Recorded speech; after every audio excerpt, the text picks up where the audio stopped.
ما تفعلون إن الأبرار لفي نعيم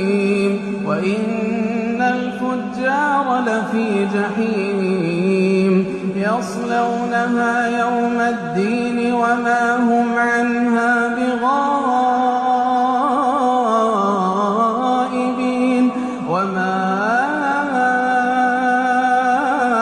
أدراك ما يوم الدين ثم